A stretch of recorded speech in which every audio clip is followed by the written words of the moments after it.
Welcome to Deen Discovery. இன்னைக்கு நான் உங்ககிட்ட சில விஷயங்களை ரொம்ப ஓப்பனா பேச போறேன். முதல்ல ஒரு கேள்வி. நீங்க உங்களை பிராமணனோ சத்திரியனோ சூத்ரனோ இல்ல ஒரு தலித்னோ சொல்லிக்கிறதுல உங்களுக்கு உண்மையாவே பெருமை இருக்கா? அஸ்ஸலாமு அலைக்கும். யோசிச்சு பாருங்க. இதெல்லாம் உங்களை ஒரு அடிமையா வச்சிருக்க யாரோ போட்ட முத்திரைன்னு உங்களுக்கு என்னைக்கு புரிய போகுது? இந்த வீடியோவை முழுசா பாக்குற பொறுமை இருந்தா மட்டும் பாருங்க. ஏன்னா அறகுறையா கேட்டுட்டு கமெண்ட்ல வந்து சண்டை போடுறதுல எந்த பிரயோஜனமும் இல்ல. இது உண்மையை தேடுறவங்களுக்கான களம். இன்னைக்கு நான் சொல்ல போற விஷயங்கள் சில பேருக்கு கோபத்தை வர வைக்கலாம். ஆனா அந்த கோபத்தை விட உங்க அறிவு முக்கியம்னு நினைச்சீங்கன்னா மட்டும் தொடர்ந்து கேளுங்க. இஸ்லாம் அப்படிங்கிற அந்த பகுத்தறிவு மட்டும் இந்த மண்ணுக்கு வரலைன்னா இன்னைக்கு வரைக்கும் நம்மள பல பேர் ஒரு குறிப்பிட்ட கூட்டத்துக்கு அடிமையா தான் இருந்திருப்போம். பிராமணன் உயர்ந்தவன் சூத்திரன் தாழ்ந்தவன்னு பிறப்ப வச்சு மனுஷங்களை பிரிச்சு வச்சிருந்த அந்த இரும்பு சுவரை தகர்த்தது இஸ்லாம் கொண்டு வந்த சமத்துவம் தான். ஒரு மனுஷன் காலுல இன்னொரு மனுஷன் விழுந்து கிடந்த காலத்துல எல்லாரும் ஒரு தாய் பிள்ளைங்க, அல்லாஹ் ஒருத்தன் தான் கடவுள்னு சொன்ன அந்த புரட்சி தான் நமக்கு கிடைச்ச முதல் விடுதலை. முதல்ல இந்த அல்லாங்கிற வார்த்தையை புரிஞ்சுக்கோங்க. இது ஏதோ ஒரு மதத்தோட கடவுள் பேர் இல்ல. இதோட அர்த்தம் வணக்கத்துக்குரிய ஒரே இறைவன், அவ்வளவுதான். ஈசா அலைஹிஸ்ஸலாம் அவர்கள் இயேசு பேசின அராமிக் மொழியில கடவுளை ஏலாஹ்னு தான் சொல்லுவாங்க. அதுதான் அரபியில அல்லாஹ். மொழி மாறினாலும் அந்த ஒரு கடவுள் ஒண்ணுதான். இப்போ நான் சொல்றத நல்லா கவனிங்க. அந்த இறைவன் யாருன்னு திருக்குரான்ல இருக்கிற சூரத்துல் இக்லாஸ் அத்தியாயம் மிக தெளிவா விளக்குது. நபியே, நீர் கூறுவீராக, அல்லாஹ் அவன் ஒருவனே. அல்லாஹ் அவன் எவரிடம் தேவையற்றவன். அவன் யாரையும் பெறவில்லை, யாராலும் பெறப்படவும் இல்லை. அவனுக்கு நிகராக எவருமே இல்லைன்னு. யோசிச்சு பாருங்க. யாருக்கும் பிறக்காத, யாரையும் பெற்றெடுக்காத, யாருடைய உதவியும் தேவையில்லாத ஒரு பேராற்றல், அவருக்கு போய் நாம உருவம் கொடுக்கலாமா? அவருடைய படைப்புகளை போய் நாம கடவுளாக்கலாமா? இன்னைக்கு நீங்க பாக்குற பல மதங்கள் இப்ராஹிம் அலைஹிஸ்ஸலாம் அவர்களுக்கு அப்புறம் உருவானதுதான். ஆனா இஸ்லாம் என்பது இப்ராஹிம் அலைஹிஸ்ஸலாம் அவர்களுக்கு முன்னால் இருந்த ஆதி மார்க்கம். புவியியல் ரீதியா ஜியோகிராபிக்கலா பார்த்தா முதல் மனுஷன் ஆதம் அலைஹிஸ்ஸலாம் கால் வச்ச இடமே இந்த தென்னிந்தியா தான். அப்போ இஸ்லாம் இந்த மண்ணுக்கு புதுசு இல்ல. இது நம்ம மண்ணோட ஆதி அடையாளம். ரிக்வேதம் மண்டலம் 10 சூக்தம் 121 மந்திரம் 1 என்ன சொல்லுதுன்னா, ஆதியில அந்த ஒரே ஒரு இறைவன் மட்டும்தான் இருந்தான், அவன் தான் எல்லாத்துக்கும் அதிபதின்னு. இதுதான் இஸ்லாம் சொல்லும் தௌஹீது கொள்கை. யஜுர்வேதம் அத்தியாயம் 32 மந்திரம் 3 இன்னும் ஒரு படி மேல போய் சொல்லுது, ந தஸ்ய பிரதிமா அஸ்தி, அதாவது அந்த இறைவனுக்கு உருவமோ சிலையோ இல்லவே இல்லைன்னு. இதே உண்மையத்தான் இப்ராஹிம் அலைஹிஸ்ஸலாம் அவர்கள் அந்த காலத்திலேயே சிலைகளை உடைச்சு உலகத்துக்கு சொன்னாங்க. அவங்க ஒரு முஸ்லிம், அதாவது இறைவனுக்கு கட்டுப்பட்டவர். பைபிள் உபாகமம் அதிகாரம் 6 வசனம் 4 கூட பாருங்க, இஸ்ரவேலே கேள், நம்முடைய தேவனாகிய கர்த்தர் ஒருவரே கர்த்தர்னு தான் போட்டிருக்கு. ஈசா அலைஹிஸ்ஸலாம் அவர்களே இதையத்தான் வழிமொழிகிறாங்க. பைபிள் மார்க்கு அதிகாரம் 12 வசனம் 29, கட்டளைகளில் எல்லாம் பிரதான கட்டளை எதுவென்றால் நம்முடைய தேவனாகிய கர்த்தர் ஒருவரே கர்த்தர்னு.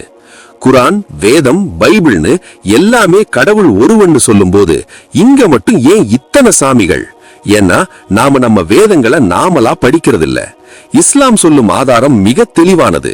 ஒரு மனிதனை உயர்த்தி இன்னொரு மனிதனை தாழ்த்துவது இறைவனின் சட்டமாக இருக்க முடியாது. முகமது ஸல்லல்லாஹு அலைஹி வஸல்லம் அவர்கள் இறுதி பேருரையில சொன்னார்கள், ஒரு அரபியருக்கு அரபி அல்லாதவரை விட ஒரு கருப்பருக்கு வெள்ளையரை விட எந்த சிறப்பும் இல்லை. சிறந்தவர் இறைவனிடம் பயபக்தி கொண்டவர் மட்டுமேனு. இப்ராஹிம் அலைஹிஸ்ஸலாம், மூசா அலைஹிஸ்ஸலாம், ஈசா அலைஹிஸ்ஸலாம் இப்படி எல்லாருமே முஸ்லிம்கள் தான். இவங்க எல்லாரும் முகமது ஸல்லல்லாஹு அலைஹி வஸல்லம் அவர்களுக்கு முன்னால் வந்த இறை தூதர்கள். ஆதி தந்தை ஆதம் அலைஹிஸ்ஸலாம் நட்ட அந்த மரத்தோட கடைசி கனிதான் முகமது ஸல்லல்லாஹு அலைஹி வஸல்லம். அவங்க ஒரு புது மதத்தை உருவாக்கல, தொலைஞ்சு போன உண்மையை மீட்டெடுத்தாங்க. இப்போ நான் ஒரு முக்கியமான விஷயத்தை கேட்கிறேன். ஒரு கடவுள் சிலையையே ஒரு தலித் செதுக்குறான்னு வச்சுப்போம். ஆனா அவனை நீங்க உள்ள விட மாட்டீங்க. அந்த சிற்பி தொட்டா தீட்டு, ஆனா அவன் செதுக்கின கல்லு மட்டும் உங்களுக்கு கடவுளா? உயிர் இல்லாத கல்லுக்கு கொடுக்கிற மரியாதைய உயிருள்ள மனுஷனுக்கு கொடுக்க மாட்டீங்களா? உயர்ந்தவனை உயர்ந்தவனும் பிரிச்சது எந்த வேதம்? உங்க வேதங்கள் அறிவை தேடுன்னு தான் சொல்லுது, அடிவைப்படுத்துன்னு இல்ல. இன்னொரு கொடுமை, எவனோ ஒரு போலி சாமியார் சொன்னான்னு உங்க வாழ்க்கையே அவன் கால்ல அடகு வைக்கிறீங்களே, இதுதான் நீங்க கத்துக்கிட்ட ஆன்மீகமா?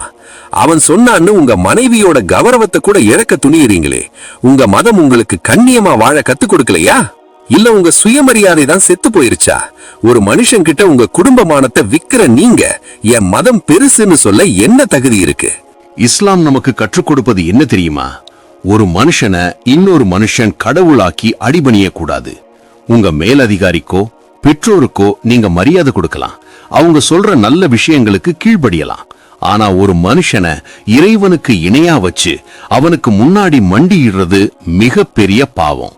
படைச்சவனுக்கு மாறு செய்ய சொல்லி எந்த மனுஷன் கட்டளையிட்டாலும் அங்க நீங்க யாருக்கும் கீழ்ப்படிய வேண்டிய அவசியம் இல்ல. ஃபித்ரான்னு ஒரு வார்த்தை இருக்கு. அதாவது ஒரு குழந்தை பிறக்கும் போது அதுகிட்ட எந்த ஜாதியும் கிடையாது. அந்த தேடல் தான் இஸ்லாம். அரசியல்வாதிகளுக்கு நீங்க ஜாதியை மறந்து ஒன்னா இருக்கிறது பிடிக்காது. ஏன்னா அப்போ அவங்களால உங்களை ஆள முடியாது. அதனாலதான் இஸ்லாத்தை ஒரு எதிரியா உங்களுக்கு காட்டுறாங்க. இஸ்லாம் யாரையும் வெறுக்க சொல்லல, படைச்சவனை மட்டும் வணங்க சொல்லுது. இஸ்லாம் மட்டும் வராம இருந்திருந்தா இன்னைக்கும் நாம திருவிழா நடக்க முடியாம கோயிலுக்குள்ள போக முடியாம அடிமையாத்தான் இருந்திருப்போம். இறைவன் முன்னாடி பிராமணனும் சூத்திரனும் ஒன்னா நின்னு தொழுகிற அந்த ஒரு காட்சி தான் பல வருஷமா இருந்த ஜாதி சங்கிலிய உடைச்சி எரிஞ்சது. உண்மை சில நேரங்கள்ல கசப்பாத்தான் இருக்கும். ஆனா அந்த கசப்பு தான் நம்ம அறியாமைங்கிற நோய்க்கு மருந்து. இனியாவது உங்க வேதங்களை யாருடைய துணியும் இல்லாம நீங்களா படிச்சு பாருங்க. அங்கே ஏகம் ஏவ அத்விதீயம், அதாவது இறைவன் ஒருவனே, அவனுக்கு இரண்டாம் அவன் இல்லைன்னு சொல்லப்பட்டிருக்கு. கடவுளை மதிக்கிறீங்கன்னா அவர் சொன்ன ஓரிரை கொள்கையை ஏன் மறுக்கிறீங்க? உருவம் இல்லாதவரை ஏன் சிலைக்குள்ள அரைக்கிறீங்க? போலி சாமியார்கள் காட்டுற சொர்க்கம் எல்லாமே பொய். அவங்க உங்க பணத்தையும் அறிவையும் சுரண்டாங்க, அவ்வளவுதான். கடவுள் எங்கும் இருக்காருன்னா அவரை ஏன் ஒரு சிலைக்குள்ள தேடுறீங்க? அவர் உங்க இதய துடிப்புக்கு ரொம்ப பக்கத்துல இருக்காரு. இஸ்லாம் உங்களை ஏதோ புது மதத்துக்கு கூப்பிடல, உங்க ஆதி வேருக்கு திரும்ப சொல்லுது. மனுஷனை மனுஷன் அடிமைப்படுத்துற முறைய ஒழிக்க சொல்லுது. முகமது ஸல்லல்லாஹு அலைஹி வஸல்லம் சொன்ன செய்தி அரேபியாவுக்கு மட்டும் இல்ல, அது உலகத்தில் இருக்கிற எல்லா மனுஷங்களுக்கும் பொதுவானது. அறிவியல் இன்னைக்கு சொல்ற பல உண்மைகளை குர்ஆன் பல ஆயிரம் வருஷத்துக்கு முன்னாடியே சொல்லிடுச்சு. இது மனுஷன் எழுதுனதில்ல, இறைவனோட வாக்கு. படைச்சவன் ஒருவன் தான் அப்படின்னா அவனோட சட்டமும் ஒன்னாத்தான் இருக்கணும். பல கடவுள்கள் இருந்தா இந்த உலகமே அழிஞ்சு போயிருக்கும். நம்ம உடம்பு தான் இப்போ சுதந்திரமா இருக்கு. ஆனா நம்ம மனசு இன்னும் ஜாதிங்கிற அடிமைத்தனத்துல தான் இருக்கு. அதை மாத்த வேண்டியது உங்க பொறுப்பு. ஜாதி சான்றிதழை வச்சு நீங்க உயர போறதில்ல. உங்க நல்ல குணத்தாலையும் செயலாலையும் மட்டும்தான் இறைவன் முன்னாடி நீங்க உயர முடியும். நாம எல்லாரும் எங்கிருந்து வந்தோமோ அதே இடத்திற்கு தான் திரும்ப போக போறோம். அங்க அந்த ஒரு கடவுள் முன்னாடி தான் பதில் சொல்லணும். அங்க உங்க ஜாதியோ உங்க செல்வாக்கோ எந்த பிரயோஜனமும் தராது. உங்க எண்ணமும் செயலும் தான் அங்க நிக்கும். பகுத்தறிவுங்கிறது எதையும் எதிர்க்கிறது இல்ல, எதையும் நல்லா ஆராய்ஞ்சு பார்த்து உண்மையை ஏத்துக்கிறது தான். மத்தவங்க உங்க காதுல ஓதுற பொய்ய நம்பாதீங்க. உங்க அறிவை பயன்படுத்தி உண்மையை நீங்களே தேடுங்க. ஒரே ஒரு நிமிஷம் அமைதியா உங்க மனசை தொட்டு பாருங்க. சொல்லப்பட்ட அதே உண்மைதான் இது. ஏகம் சத் விப்ரா பகுதா வதந்தி. உண்மை ஒன்றுதான். அறிஞர்கள் அதை பல பெயர்களில் அழைக்கிறார்கள். இனியாவது அந்த அடிமைத்தனத்திலிருந்து வெளியே வாங்க. சமத்துவம்ங்கிற ஒரு பாதையை தேர்ந்தெடுங்க. மனுஷன மனுஷனா மதிங்க. அவங்க ஜாதிய தேடாதீங்க. அதுதான் நீங்க அந்த இறைவனுக்கு செய்யற பெரிய கடமை. மதவெறிங்கிற போதையிலிருந்து வெளியே வாங்க. அறிவுபூர்வமா சிந்திங்க. நல்ல அறிவு இருக்கிறவங்க கண்டிப்பா இதை யோசிப்பீங்கன்னு எனக்கு தெரியும். தேடுறவங்களுக்கு உண்மை கண்டிப்பா கிடைக்கும். இந்த வீடியோவை முழுசா பார்த்த உங்களுக்கு இப்போ உண்மை புரிஞ்சிருக்கும்னு நினைக்கிறேன். இனி உங்க பாதை உங்க கையில. இது உங்கள் டீன் டிஸ்கவரி. நன்றி.